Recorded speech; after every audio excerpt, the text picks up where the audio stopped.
Following this week's debate, many Americans seem to take notice of Vivek Ramaswamy in a new way. Recent polls show he is still trailing former President Trump by quite a bit, as does everyone else.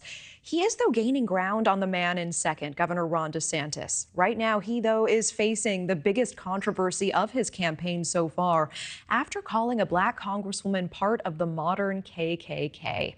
For more on this, we are joined by Niall Stanage, White House columnist at The Hill. Niall, thank you so much for being here.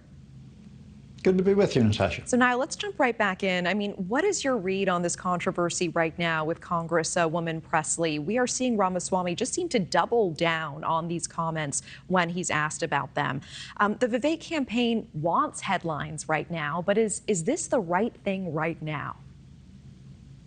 No, I don't think it's the right headline right now. I get that it incites controversy. I get that it draws attention, but surely for the wrong reasons.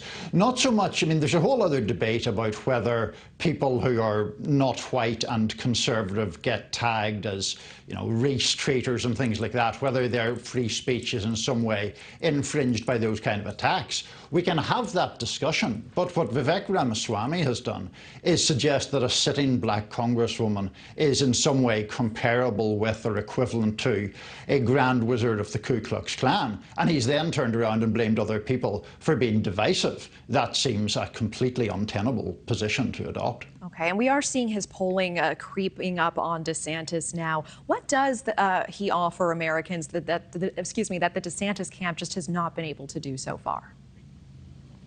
I think one of the things he offers is just freshness and difference. Obviously, Vivek Ramaswamy has never held political office before. He made his money in the biotech sector. He has, at least in his communication style, a capacity to connect with younger voters. Now, there's a question about whether his actual policy positions connect with younger voters, given that one of the most notable policy positions is taking the vote away from people under the age of 25, unless certain conditions are met, like passing a civics test or being involved in public service in some way.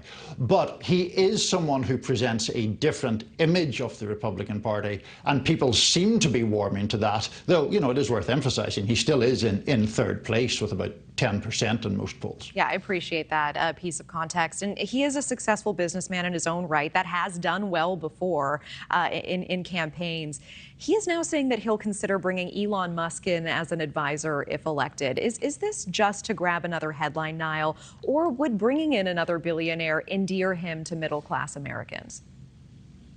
I think it's mostly about headline grabbing, and Vivek Ramaswamy has been very effective at that through his campaign, not only with things like the young person vote proposal that I just mentioned, but in things like calling for the abolition of the FBI, the abolition of the Department of Education, things of that nature. So, like, would Elon Musk add much as an advisor? I mean, he clearly has business acumen, as evidenced by his time at Tesla. That record is much more checkered when it comes to Twitter, or X, as it's now called. Okay. Niall Stanage, always appreciate it. Thank you so much. Have a great night.